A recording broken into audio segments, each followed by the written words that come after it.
Can you hear anything in the background? By the way, Des is playing a video game behind me. A little bit. It won't pick up. It not enough for it's anything. I can tell him to turn it down. I can tell him to get his butt upstairs. That guy's busy. You know how he rolls. I'll be like, "You're on the screen too much, kid." Yeah, you're a screen dude. I heard that.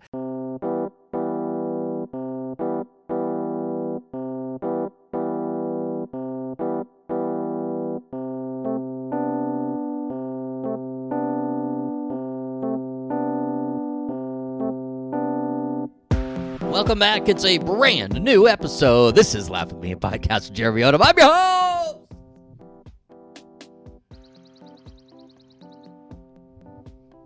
Hey, it's J.O., and we are welcoming back our movie expert fresh off of a huge night in Hollywood, the Academy Awards. Grant Pearson is returning. We're going to review the winners, the losers, and the show itself, which is always fun. A lot of you guys did listen to our third annual Oscar preview episode. Thank you so much for listening, and enjoy the show.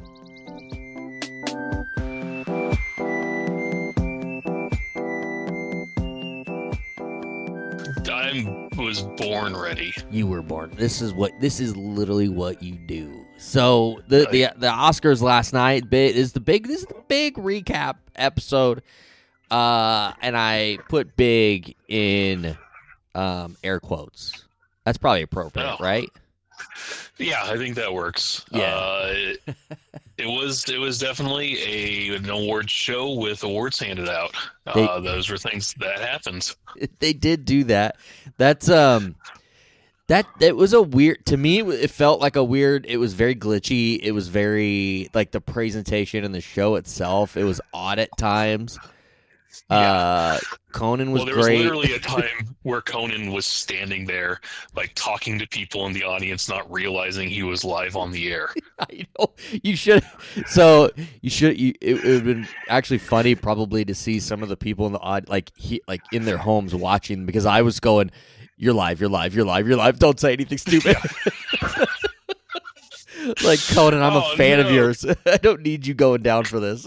Yeah, don't need Conan to just casually throw out the N-word or something and be like, "What? At the Oscars?"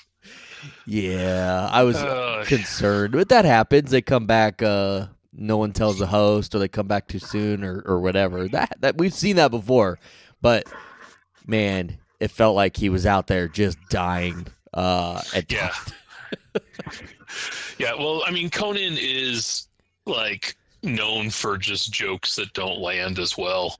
I mean, he loves jokes for himself and for writers and stuff like that. So he has jokes that don't land that you know that he planned for them to not land. But he had jokes that really didn't land. Yes, he did. He was struggling at times. I think the best things from Conan were the opening. Yeah. The whole Aunt Gladys thing was fantastic, and then the Casablanca bit with Sterling K. Brown. That was really good. And Sterling doesn't get enough credit for how funny he is. Oh yeah. I mean, he was in an episode of Brooklyn Nine-Nine once. Oh, is he really? I guess I didn't know he popped in on comedy in that regard before. He's just such a serious, such a great actor.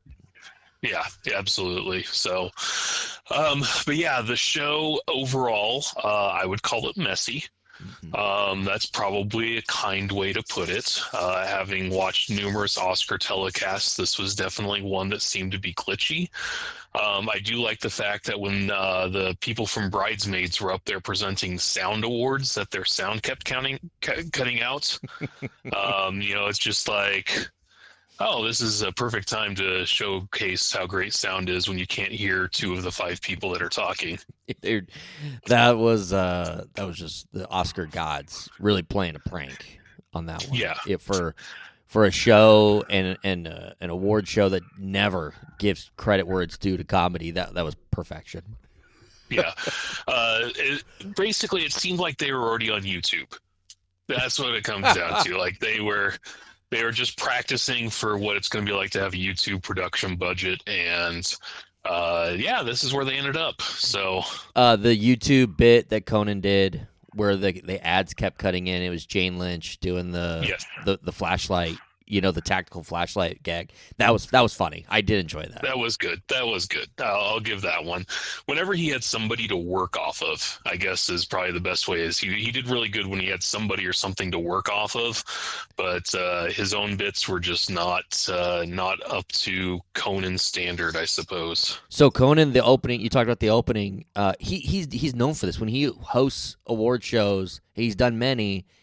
The big open is something he is a master of. Yes. So always good to see him land that one. But yeah, throughout the night there was some miscues. About halfway through, I was like, this one is not going to win the Emmy. No, I had that same thought. How much of a dork are we that we've immediately thought about them not winning an Emmy for the Oscars? I always think about that stuff when I'm watching like live TV. I'm like, all right, well, this one's got a shot. Like even Super Bowl halftime, I'm like, all right, from beginning to end, what's it look like? How's it shot? Does it have a shot at the Emmy? No, this one does not have anything. The only way that it wins an Emmy is if he really is Aunt Gladys and snaps a stick and Emmy voters vote for him. So I think that's the only way that this whole thing goes down. And he ended the show with the post-show recorded bit. Yeah, he had a credit scene. Yeah, which was incredible. I very much enjoyed that. I wondered, was there like a alternate version recorded if Sinners had won, Best Picture, or Marty Supreme, if something else had won Best Picture, was there a different end cut scene? But I highly doubt that. I doubt it too, but that would have been cool to see these like leak out after the awards show, a Sinners cut scene, and I guess a Marty Supreme, even though that had no chance of winning. Yeah, that's it's kind of sad because that's a movie I very much enjoyed. I loved it. The big movies, and they're up for everything, and they just kept coming up short. But it makes sense as should we get into some of the winners and losers here then? Yeah, let's talk about the winners. Sinners was a monster on this night. Michael B. Jordan, how cool is that? Friday Night Lights getting its due. Yes. Jesse Plemons once again should have been nominated, and he wasn't.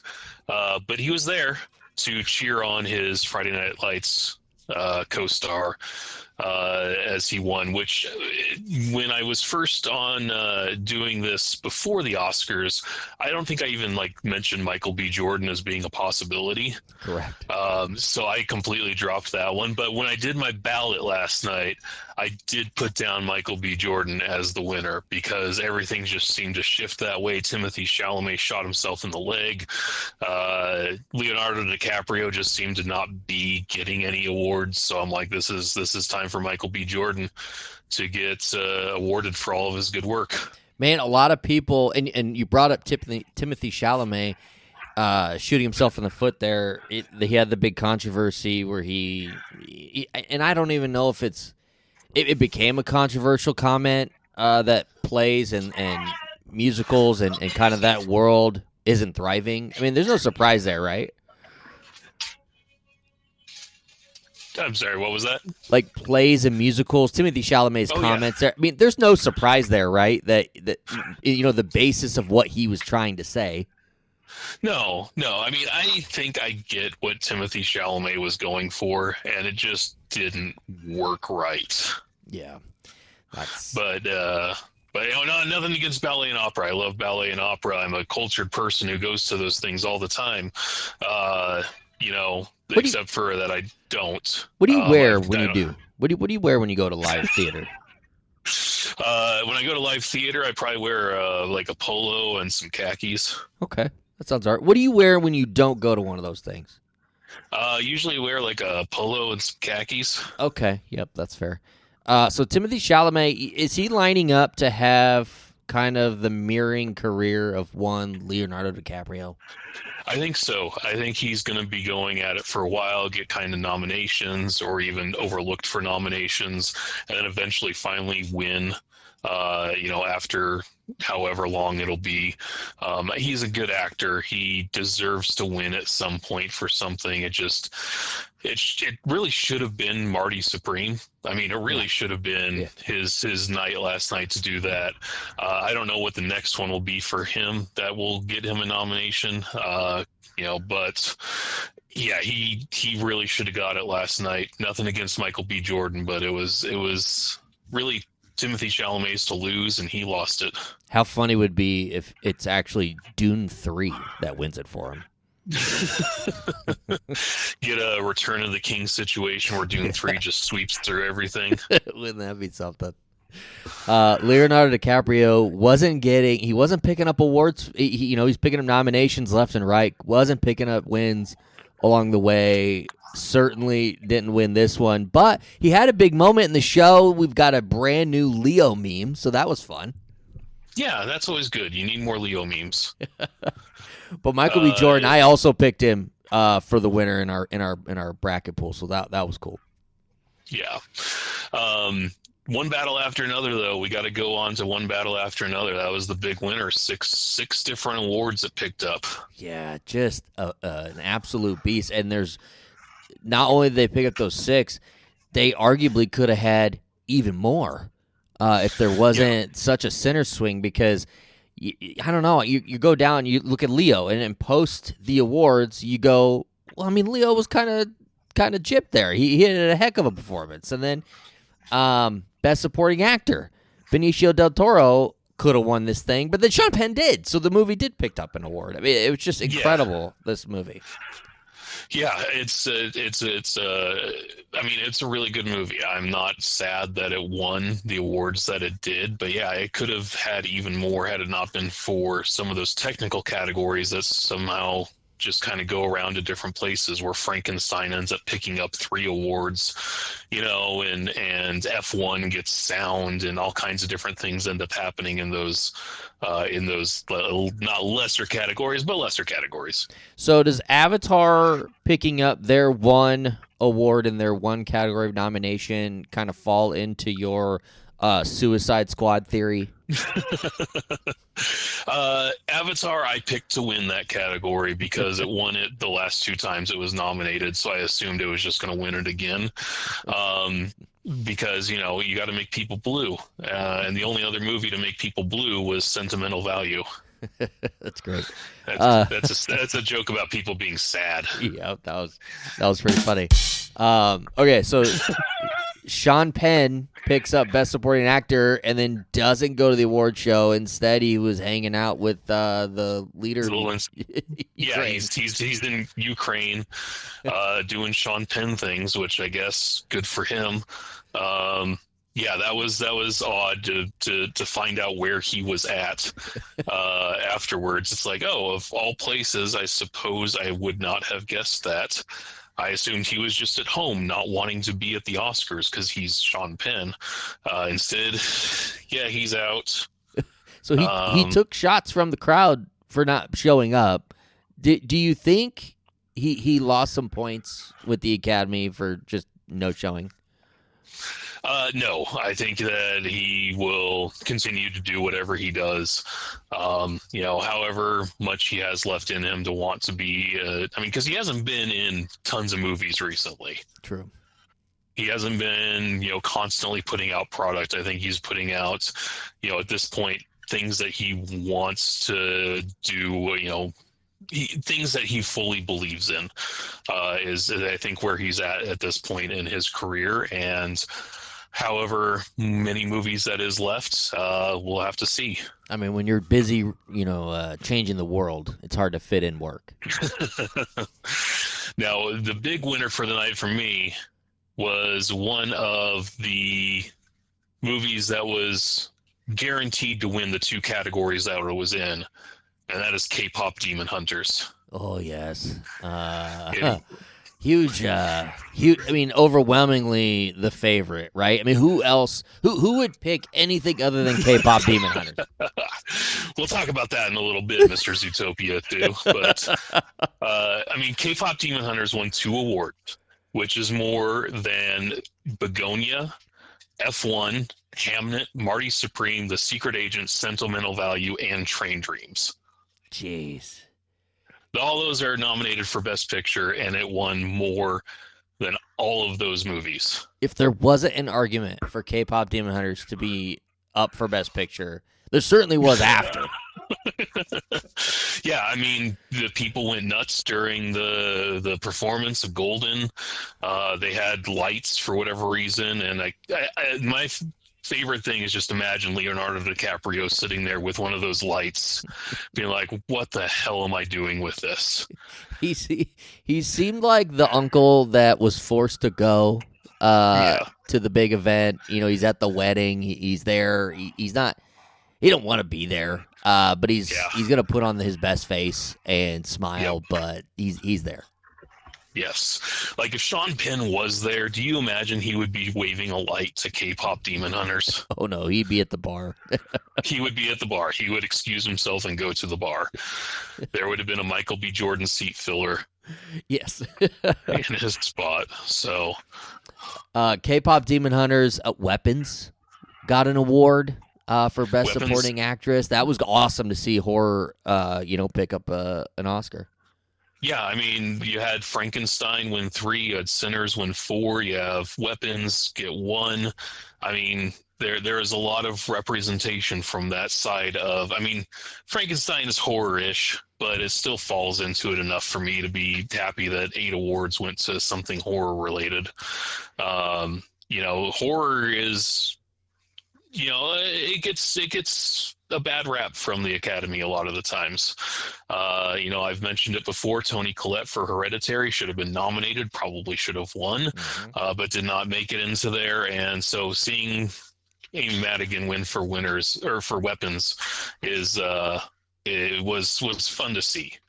So, do you think this opens the door for next year's ceremony for Terrifier 4 to make its move into the awards season? You bring up a good question. I think it's no, not at all in any way, shape, or form will Terrifier 4 be nominated. Okay. But, there's always a chance. There is always a chance, you're right. You never know what's going to happen. There can suddenly be this influx of, 17-year-old Academy voters who really want Terrifier 4 to be Best Picture. Bad timing for huge winner last night, Ryan Coogler of Sinners, as normally you can ride off into the sunset after a monster win like this and do some big projects for some big paydays. He's going to go do X-Files, the TV show. He's going to go do X-Files, and I am very excited about that. And I'm sure it's going to be good, but career-wise, is this that next Oscar move? Like, do you think this is it? There's a history of a lot of people having questionable choices after they win an Oscar. I mean, Halle Berry's next movie was Catwoman. I think Charlize Theron's next movie was like Aeon Flux or something like that. It's just like there's people that have questionable projects afterwards, and it's like, I love the X-Files. People are probably going to love the X-Files, but is it something that really follows up? Yeah, an Academy Award win for Best Director is going to TV then? It's like, no, would it be Black Panther 3? I don't know if that's the greatest follow-up either. I don't know what he does next to solidify on that, but regardless, I know it's going to be quality work, so I'm excited to see what he does with the X-Files. Yeah, dude's super talented. It does kind of feel very Cuba Gooding Jr.-esque into his next move. I don't think we wish that upon anyone. Yeah, good call. What do you think of some of like the speeches? I didn't think anything really stood out. No, nobody had a speech that really hit me. I mean, Amy Madigan was fun to see up there when she was laughing and everything. But everybody had pretty normal speeches. A lot of speeches got cut off when it was multiple people. There was a lot of cutting off going on. That was probably the most memorable part. And in fact, at one point they took the mic down into the floor. I mean, it was just, what are we doing here? And Conan is over there standing like, what? Just laughing. They even cut to him during that, and he's just laughing. It's like, what are we doing here? Yeah, it's like, and they ended it. It was a 2.5 hour show or a 3.5 hour show. When did it start? Start at 6. Okay, so 3.5 hour show. Usually it goes a little bit longer than that, even. But they weren't hurting for time necessarily. They could have let people speak for an extra 30 seconds. Yeah, it did. It ended before 10 o'clock Central. The show did, well before. So Yes. it did feel like they had some time to play with. Yeah, they definitely did, but they had to get to that Bachelor stuff. Yeah, they did. Was there any other category or winners or losers that were noteworthy that we missed? I think that we hit upon most of them. I mean, Best Actress for Jessie Buckley, that one I said when we first went through this whole thing, and I still absolutely believe that is the right choice. She was phenomenal in Hamnet, and I highly recommend anybody watch that. And then at the end, not cry. It is a serious movie at the end. Oh yeah. And then, let's see, what else did we hit upon? Best Supporting Actor we talked about. Best Director went to Paul Thomas Anderson. I mean, I guess they did win with K-pop Demon Hunter, but Netflix didn't have a big night. Well, Netflix had the Frankenstein. Oh, they did. Good call. Good call. Yeah, so I guess they had an okay night. All right. Netflix didn't. I totally ignored that. I'm like, well, Netflix doesn't do anything other than K-pop, but you're right. They did have that. Yeah, so which Frankenstein won more than, if we want to go through the all the other best pictures. Oh, and they had a best documentary short for All the Empty Rooms. That was a Netflix Netflix jam as well. Yeah. Yeah, I mean, I'm a little sad that Begonia didn't walk away with anything. I'm very sad that Marty Supreme didn't walk away with anything. I think both of those deserve to win something. I don't know what, but yeah, the fact that both of them lost everything that they were in just kind of bummed me out on that part of it. But I don't know what I would have traded. You certainly wouldn't have traded F1. F1 was deserving of more awards than just Best Sound. I do enjoy F1. I think F1 was very good. I recommended it to all kinds of people to go see it. But as far as it goes, it's not like I was thinking it was going to beat out, Avatar for visual effects. Yeah, no one was going to beat out the Avatar for special effects. Yeah. The fact that it got nominated, it should have just been happy with that. I mean, it was up against Sinners and Jurassic World and something called The Lost Bus that I had never heard of and didn't even realize was nominated until that category came up. One big chunk of the show, and when I say a big chunk, I mean, this is a good 30 minutes, was the In Memoriam. In Memoriam was so long, and they still forgot people. Yeah, I've never seen an In Memoriam that long before, and it was beautiful. I mean, there were moments in it that were very touching, and they had multiple speeches. It was cool to, I don't know, it's their show, right? Like, they're giving credit and special remembrance to their friends and family, but boy, was that long for TV. That was really long. I mean, I get that they want to talk about some of these people that are legends, but even when they were going up and doubling up on the screen and doing two people at once, I'm like, oh, they're going to hit all these people, and they still missed they missed James Vanderbeek. They missed Malcolm Jamal Warner. They missed all kinds of people. George Wendt, Robert Carradine. They just kept missing like all these people that were not necessarily huge in film, but were at least big enough to make it onto there. I mean, notable names. People know who these people are. George went to the afterlife. Am I right? Oh. Yeah, that. I'm gonna steal that later. It's very topical. Yeah. It definitely felt like they were saving some names for next year, which is odd. You usually don't see that. No. It's But yeah, it went on for what, like 25 minutes, 30 minutes. I don't even know. It's just like at the end of it, I was done. And then nothing against Barbara Streisand, but seriously, yeah, we we didn't need Babs. That's what I'm saying. We didn't need Babs. No, that part was a little long, a little weird.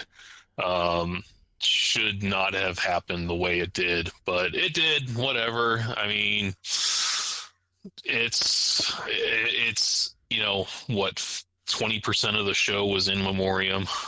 Yeah, it actually was when you break it down that way. Yes, it was. It was. What about Leo's mustache? You got any feelings on that? Leo can do whatever Leo wants. He is doing just fine. I have no thoughts on his mustache.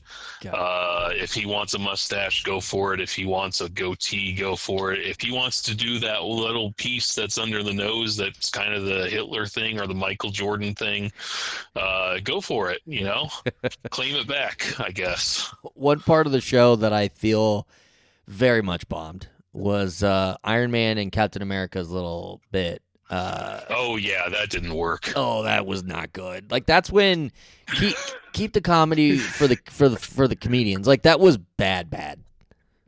Yeah, I mean, the best part of that was when Channing Tatum yelled out from the crowd that he needed it back. Yes, which, if that's the punchline, I guess in the end your joke worked. But what a long ass setup to get to that point. Yeah, it really was. But yeah, that as far as any of those reading of the nominees, that one fell. That one fell hard. That one was difficult. It's like there's these two people that have worked together how many times now, should have this great chemistry, have things worked out, and it seemed like they didn't even know each other. This is one of those bits that was so bad. Whoever wrote it, like, for the show, was not going on Twitter that night going, I did that. Like, nobody's taking credit there. Yeah.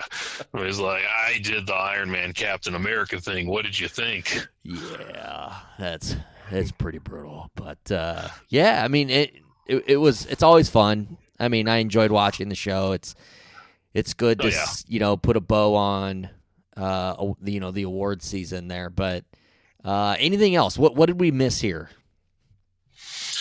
I don't know if we missed anything. I think we hit it all. Okay. I guess the only other thing, best casting, the new category. We didn't talk about that. Yes, that was. It went to One Battle. One Battle. Yeah. I thought it was going to go to Sinners. I thought that was going to be a Sinners win, and I did not get that. Yeah, same. I did pick Sinners as well to take that one. Yeah, it just seemed like with the award, or with the nominations as they were, it seemed like it was spread out enough, and well. Yeah. It is a neat category, though. I mean, that's it's cool that casting directors get a little love as well. Yeah. And what was it? Was it the documentary feature that came in a tie? Yes, that was a big moment. And actually, I thought it was handled incredibly well by the presenter. Or was it live action short? Is that what it was, I think? Live action short, yes. Yeah. That was crazy. I love that it was Kumail Nanjiani up there for that part, to be like, no, this is real. And it's like, you're a comedian, you're making that stuff up now. Yeah, that's the thing. When you do put a funny person up there, you never know what's real. And he even handled it with jokes and stressed that this was very much real life.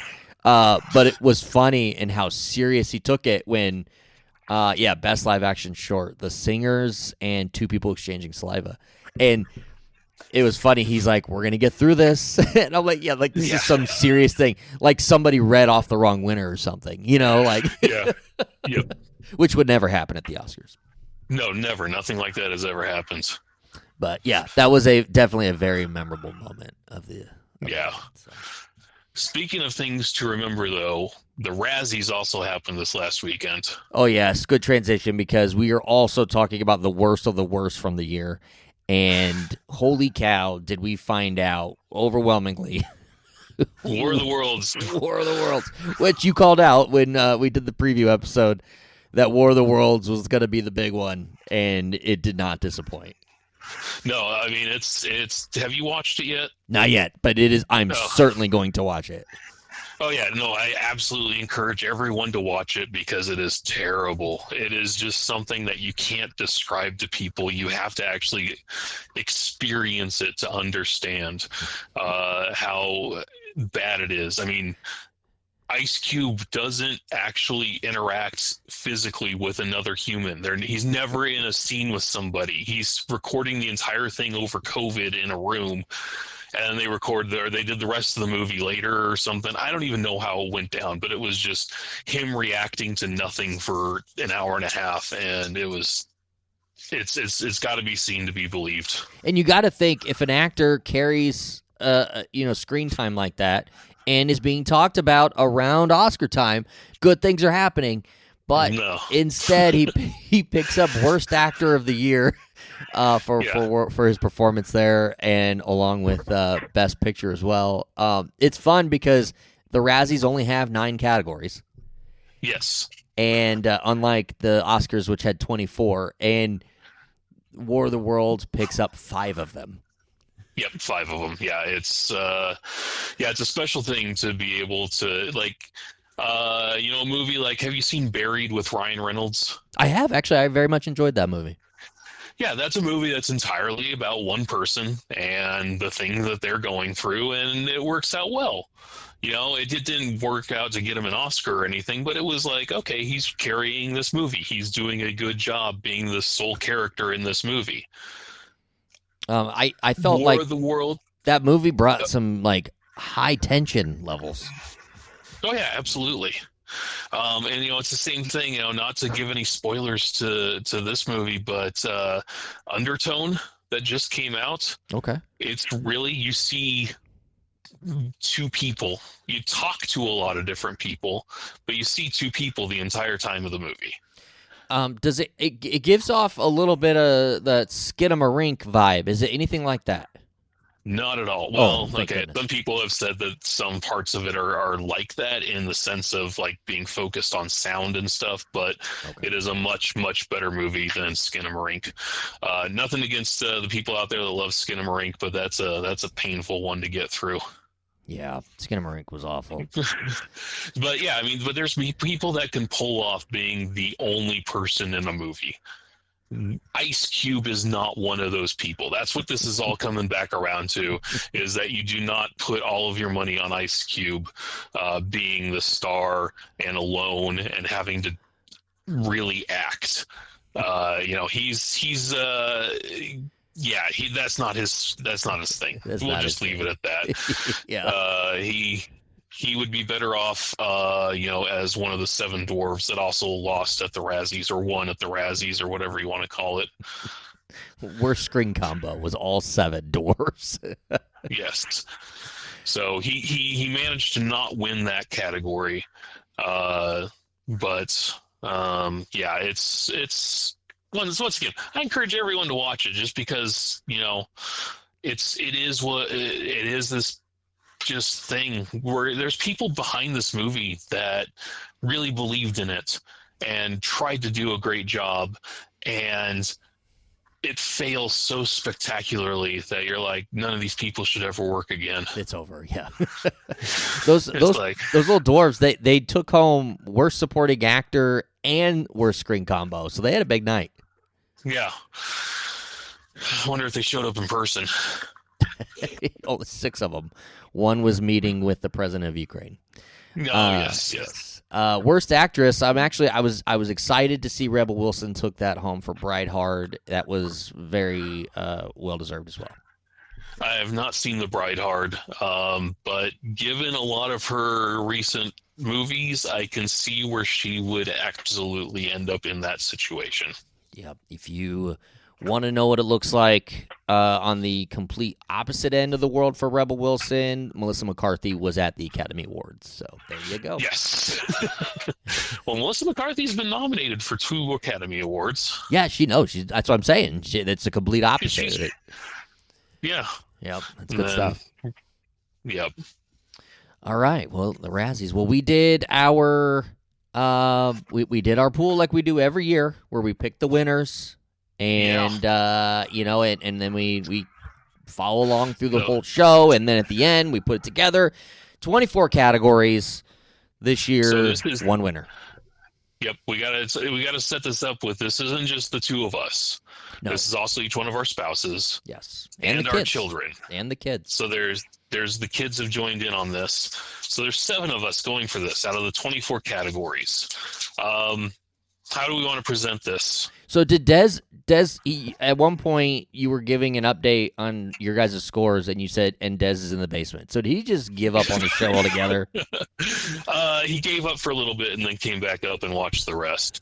Okay. He ended up with 12, though. He got 12 of the 24, which, considering that he hasn't seen all the movies, he really went for some of the movies that he liked. That's kind of what he went for, was the ones that he had actually seen, to be able to enjoy those movies.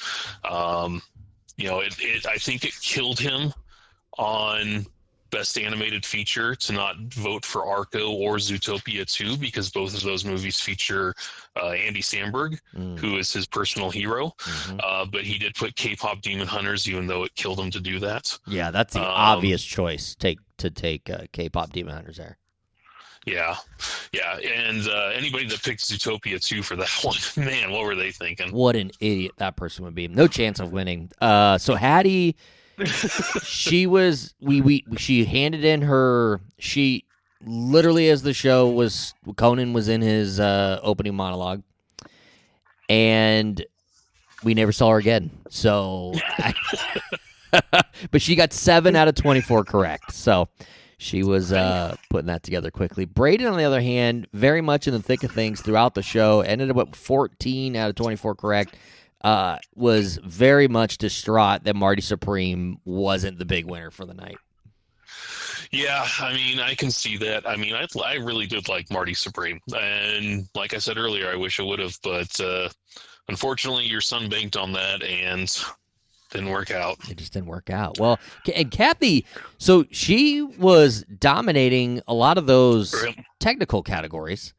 Yep. She was going good early and then started to fall off.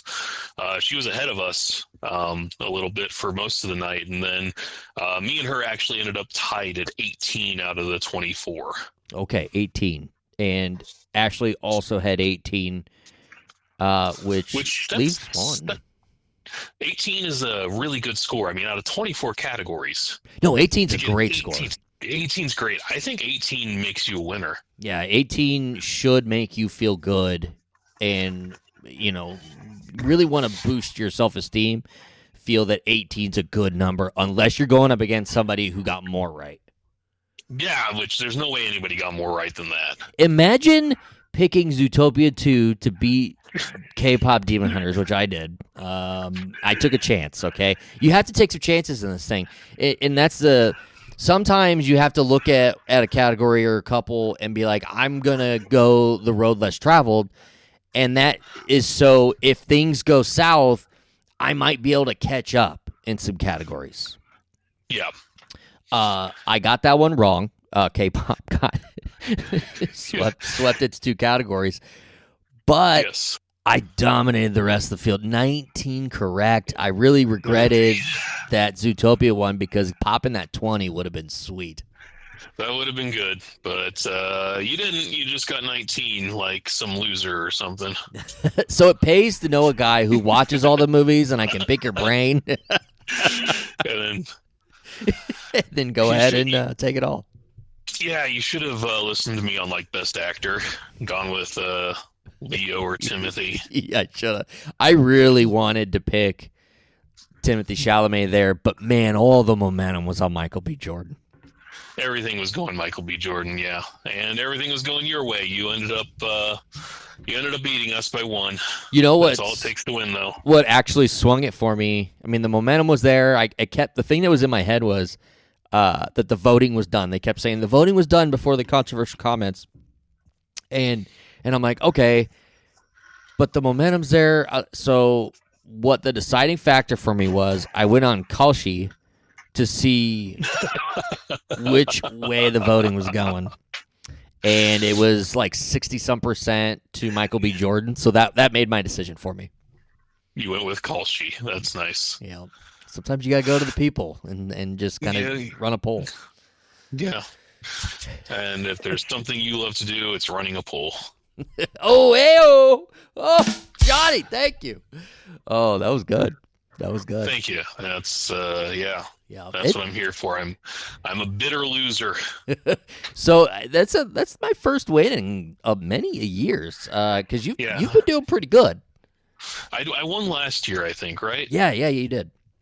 Yeah, so I won last year, and then this year things were going pretty good, and then we got to those last 3 categories, and I'm like, we've picked the same exact things. There's no way for me to win at this point. That's the worst part too, when you start to get to those like last big 4, and then you need to catch up on 1 or 2, and you look at it and you're like, well, shoot, we all are on the same page. Yep. So congratulations on your win. Congratulate Ashley on her tie for second. Yeah, 18. Nothing to be upset about. Nope, it's a 75%. I mean, that's passing. It is. You have passed. You should get your own Academy Award. Yeah, absolutely. So, all right. Well, next year I'm going to dominate this bracket. I'm not going to put personal feelings into it and put Stellan Skarsgård in there. I'm going to put Sean Penn in there where he's supposed to be, and I'm going to get all 24 right. You're gonna try to do who's the guy who made it's Peter, the guy who did Lord of the Rings? Peter Jackson. You're going to try to pull a Peter Jackson and pick up an award for the 3rd movie when you probably should have got it for the 1st movie? Yes. Yeah. Yep. I'm going to do that. So, but yeah, otherwise, not an enjoyable show for the most part. No, it wasn't. But we make it fun, though. We enjoy it. So it's always a good night. It's not like I'm not going to watch next year's. Of course I'm going to watch. I don't care who hosts. Put Conan back in there. I'll be excited. Put Jimmy Kimmel in there. That'll be great. Put Ellen DeGeneres in there, and I'll probably consider things. We didn't even discuss Jimmy Kimmel. He kind of bombed. Oh, yeah. That's late night shows. Late night hosts bomb all the time. That's what they do. Yeah, that was something. He had something to prove there, and he even made a joke about Melania not being nominated, and she wasn't even eligible. So that was something. Yeah, that joke did bother me. I mean, it probably doesn't bother the normal person because they're just like, oh, Melania came out. I remember that movie. But like when he said that, I'm like, it's not nominated for this year. It goes back to we're the nerds that are like, well, this is not winning an Emmy. We knew the technical stuff. Oh, that was awesome. All right, well, you're on your way to go watch another movie, right? What are you watching tonight? I'm going to go see Project Hail Mary. There you go. That'll be a good one. It looks fantastic. It's gotten great reviews. Very excited to see what it is all about. And maybe I'll be on to talk about it at some point. Beautiful, Grant. All right, well, good job. Another successful Oscar season. Yes.